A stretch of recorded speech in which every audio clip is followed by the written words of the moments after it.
नमस्कार दोस्तों, हिंदी साहित्य विद कोमल में आपका बहुत बहुत स्वागत है, जिसमें हम प्रतियोगी परीक्षाओं के लिए हिंदी साहित्य की तैयारी कर रहे हैं। आज का हमारा टॉपिक है लौकिक साहित्य के बारे में। लौकिक साहित्य किसे कहा जाता है? लौकिक साहित्य आदिकालीन काव्य में जैन, सिद्ध, नाथ आदि प्रमुख प्रवृत्तियों के अतिरिक्त स्वच्छंद रूप से लौकिक विषयों पर भी काव्य ग्रंथों की रचना की गई है। उन्हें लौकिक साहित्य के अंतर्गत रखा जा सकता है। यहाँ प्रमुख लौकिक काव्य का वर्णन किया जा रहा है, जो कि निम्नलिखित है। नंबर 1, ढोला मारूरा दुहा।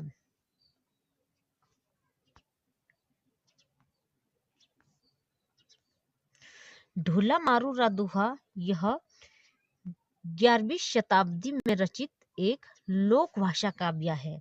यह राजस्थान की अत्यंत लोकप्रिय काव्य रचना है। इसमें ढोला नामक राजकुमार और मारवाड़ी राजकुमारी की प्रेम कहानी है। इस रचना के रचयिता कलोल कवि है। कौन है इस रचना की रचयिता? कलोल कवि इन्हें कहा जाता है। इसमें नारी हृदय की अत्यंत मार्मिक व्यंजना मिलती है। हजारी प्रसाद द्विवेदी ने इसके दोहों को हेमचंद्र और विहारी के दोहों के बीच की कड़ी माना है। हजारी प्रसाद द्विवेदी ने इनके दोहों को हेमचंद्र और विहारी के दोहों के बीच की एक कड़ी माना है। नंबर 2, बसंत विलास। इस रचना के रचयिता का पता नहीं है। इस रचना में 84 दोहे संकलित है, जिसमें बसंत ऋतु व स्त्रियों पर उसके विलासपूर्ण प्रभाव का चित्रण किया गया है। डॉक्टर माता प्रसाद गुप्त ने इसे 13वीं शती की रचना माना है। माता प्रसाद गुप्त ने इसे कब की रचना माना है? 13वीं शती की रचना इसे बताया है। इस श्रृंगारिक काव्य का संपादन माता प्रसाद गुप्त ने किया है और 84 दोहे को ही वास्तविक माना है। तीसरे नंबर पर आते हैं हमारे अमीर खुसरो। अब हम पढ़ेंगे अमीर खुसरो के बारे में।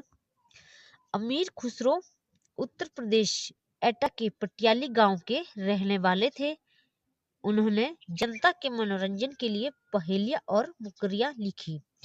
उन्होंने क्या किया है? अमीर खुसरो ने जनता के मनोरंजन के लिए पहेलियां और मुकरियां लिखी है। अमीर खुसरो को खड़ी बोली हिंदी में काव्य रचना करने वाले पहले अमीर खुसरो क्या थे?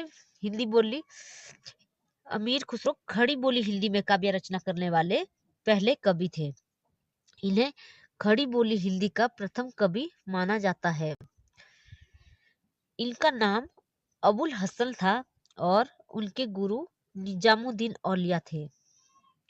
संगीत में वे कव्वाली, तराना, गायन शैली और सितार के जन्मदाता माने जाते हैं।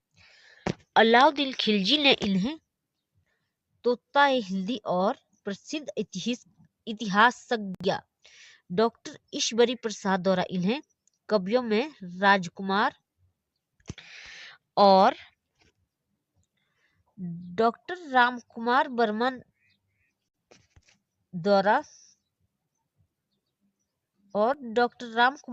द्वारा उन्हें अवधि का प्रथम कवि कहा है।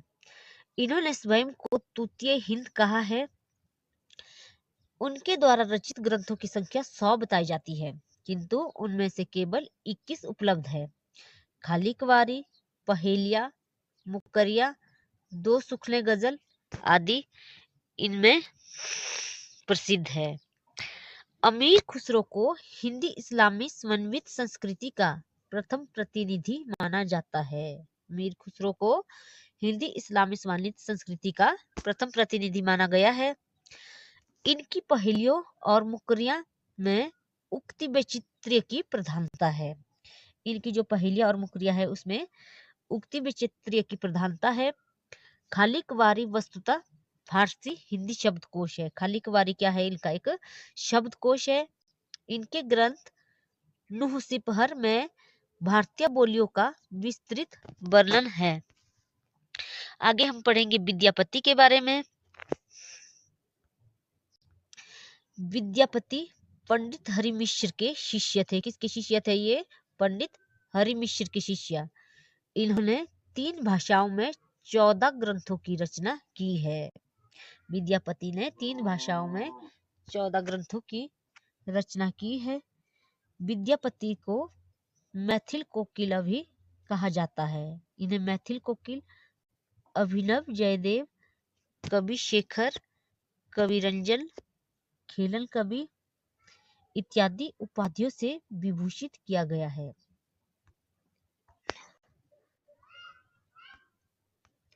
निराला ने पदावली के पदों को नागिन की लहर कहा है। निराला ने पदावली के पदों को नागिन की लहर कहा है। और बच्चन सिंह ने इन्हें जातीय कवि कहा है। बच्चन सिंह ने इन्हें जातीय कवि कहा है। विद्यापति की पदावली के अतिरिक्त कीर्तिलता और कीर्तिपिता का भी इनकी प्रसिद्ध रचनाएं हैं। किंतु यह दोनों जो रचनाएं है वो अबहट भाषा में रचित है। उनकी पदावली मैथिली में रचित है। इसी रचना के आधार पर उन्हें मैथिल कोकिला भी कहा जाता है। किस रचना के आधार पर इन्हें मैथिल कोकिला कहा जाता है? इनकी जो पदावली है वो मैथिली भाषा में रचित है, जिसके कारण इन्हें मैथिली कोकिला भी कहा जाता है। राम वृक्ष बेनीपुरी ने विद्यापति की पदावलियों को जीव और परमात्मा के संबंध का रूपक माना है। विद्यापति को हिंदी गीति काव्य का जनक कहते हैं। विद्यापति को हिंदी गीति काव्य का जनक भी माना जाता है। तो यह था आज का टॉपिक लौकिक साहित्य के बारे में, जिसमें हमने पढ़ा ढोला मारूरा दोहा रचना के बारे में, संत विलास, अमीर खुसरो और विद्यापति के बारे में। परीक्षा की दृष्टि से ये अत्यंत महत्वपूर्ण है। प्लीज चैनल को लाइक और सब्सक्राइब करें यदि किसी को यह पसंद आता है। तो आगे मिलेंगे एक छोटी सी वीडियो को लेकर। तब तक के लिए धन्यवाद।